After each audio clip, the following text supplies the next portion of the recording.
This episode of Ties I Help is brought to you by JackThreads. What's up guys, in this video I'm going to be doing my full review of the new iPad.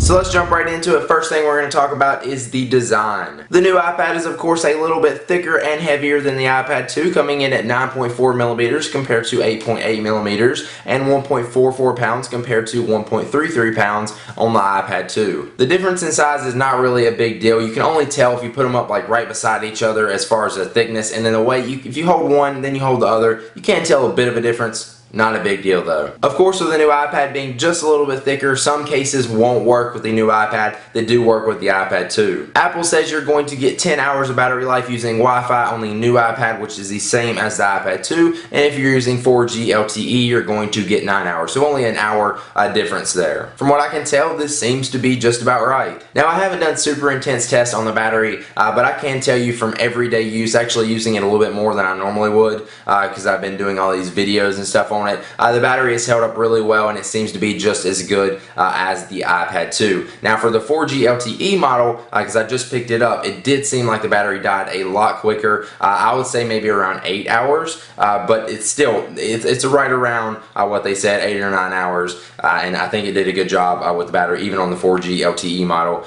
using it a lot. Now one thing to note is the battery is 70% larger in the new iPad compared to the iPad 2. The reason for this is because obviously it has to power 4G LTE as well as the new Retina display. So what does this mean? As I said before, it's the same battery life as the iPad 2, but it is going to take longer to charge. I don't really see this as a big issue because I normally charge my iPad at night anyways, so it's going to be fully charged no matter how big the battery is and how long it takes to charge when I wake up. Now one thing I've heard from a lot of different people and experienced myself is that the bottom left corner of the new iPad heats up when you use it for a long period of time. I've seen some tests earlier saying that the new iPad runs 9.6 degrees hotter on the Fahrenheit scale than the iPad 2. Now of course, this being Apple, the blogs are blowing it out of proportion. Apple did actually come out and say that there's nothing to worry about. It is a little bit warmer, but it does have to power the Retina display and 4G LTE, so something you're going to have to deal with. Plus it does have that 70% larger battery, which I'm thinking is what is making the iPad heat up a little bit more. Personally, I don't think it's a big deal or it's going to mess up your iPad. It is kind of annoying sometimes when you're using it and you feel it getting warm, because that's obviously not good on any computer or laptop or tablet or whatever you're using, but it's not a big deal and it doesn't get that hot, it just gets a little bit warm. And now let's talk about the processor. Of course, the new iPad has the A5X processor with quad-core graphics compared to the iPad 2, which has the A5 processor. Does the new processor make a difference? No, not really. I'm guessing the reason for that is because it does have to power the Retina display now, which is using up most of the processing in the new chip. So that doesn't mean it's slower or equal to the iPad 2's processor, it just means that it's doing a lot more. You're not really getting any faster speeds, but it does look better. So yeah, other than making it look better, there's not much of a difference. Now while we're talking about looks, let's talk about the new Retina display. Of course, the Retina display is 2048 by 1536 with 264 pixels per inch. The iPad 2 having a resolution of 1028 by 768 with 132 pixels per inch. So that means the new iPad has double the pixels of the iPad 2. And not to mention that, but it also has 44% better color saturation. Now one thing that does look way better on the new Retina display is pictures. With the 44% better color saturation, it makes the pictures look so much better. They're more colorful, vibrant, and it just looks overall more clear because it is on the new Retina display. So it's sort of like you get to see the picture in its full quality. And if you look at the pictures compared to the iPad 2, you can 100% notice a difference. I don't know how well it translates on video,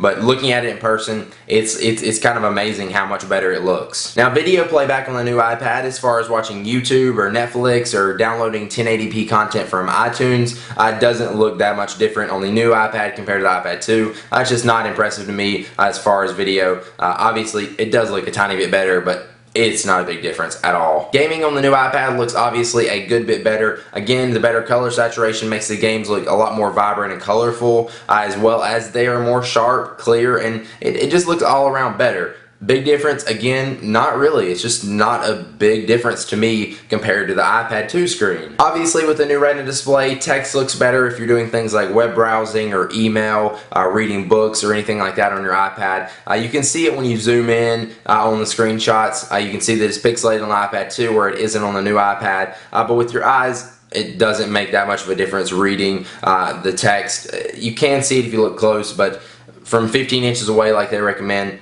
it's not really much of a difference. So my thoughts on the Retina display. It is nice. It does look better. Is it a big difference?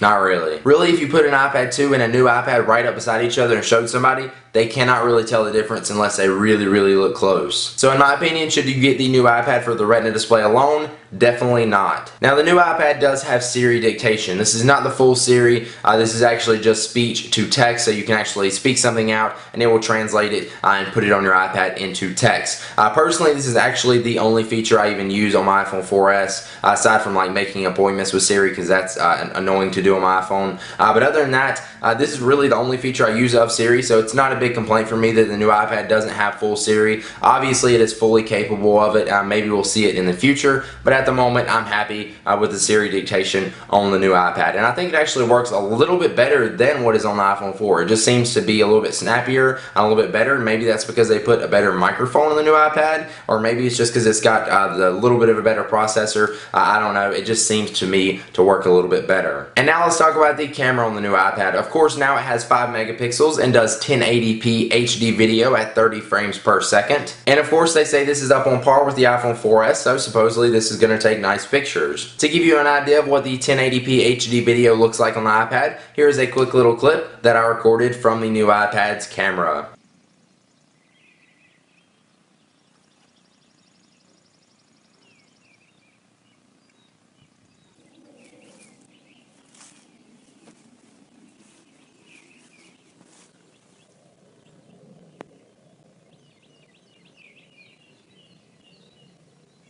So as you can see, the 1080p HD video on the new iPad's camera looks amazing, and in my opinion does look up on par with the iPhone 4S. Now of course, just like video, the pictures look awesome to this, so I'm going to show you a couple of pictures that I took from the back-facing camera on my new iPad.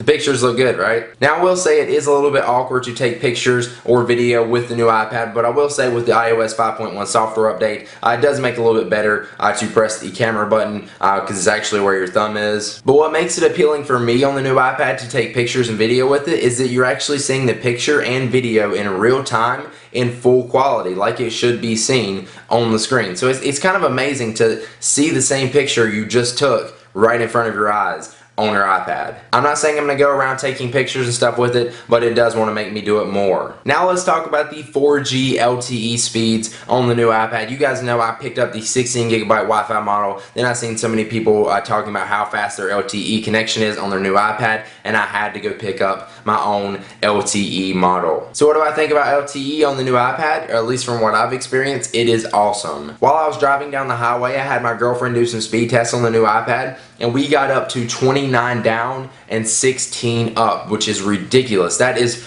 the same as my download speed that I have on my home internet, and like 3 or 4 times faster than the upload speed I can even get in my area. The fastest upload speed I can get at a home internet connection is 5 up, and I got 17 up driving down the highway on my iPad. Now of course, LTE coverage isn't everywhere. You're obviously going to want to go check to see if you have LTE coverage in your area before you go get the LTE iPad.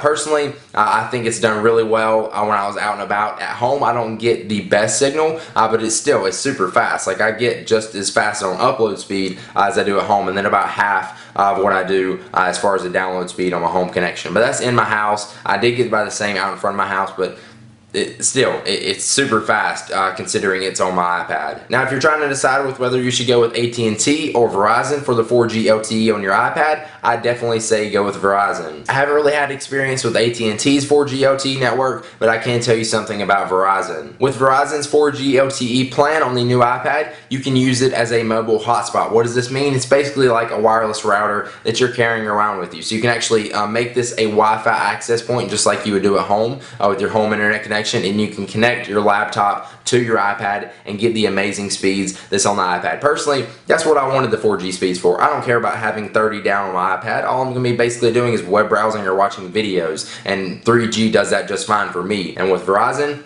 you get that feature for free extra, where AT&T doesn't do the hotspot feature at all. Now, unfortunately, some countries do not have 4G LTE coverage at all, so obviously you're not going to go get the new iPad in LTE. Personally, I can't wait to use my new iPad's 4G speeds when I travel. I've got a trip coming up soon, and I'm super excited to have these super fast speeds with me on my iPad. So now for my final thoughts on the new iPad. So this is a better upgrade all around. You're going to get the new Retina display, you're going to get the new processor to power the new Retina display and give you better graphics, and you've got the new camera which does really nice pictures and HD 1080p video. Now, is it a major upgrade compared to the iPad 2? No, definitely not. If this is your first iPad 2, I would say go with the new iPad because again, it is better all around, but that's if you want to spend the extra $100 because the iPad 2 is now $100 cheaper than the new iPad. Now, if you have the first gen iPad and you're wondering if you should update to the new one, I say definitely yes, because obviously that's going to be a big upgrade from the first gen to the new third gen. Overall, I think the new iPad is a good little update, but just as the iPhone 4 was to the 4S, I don't think it's really mandatory for the people in the middle,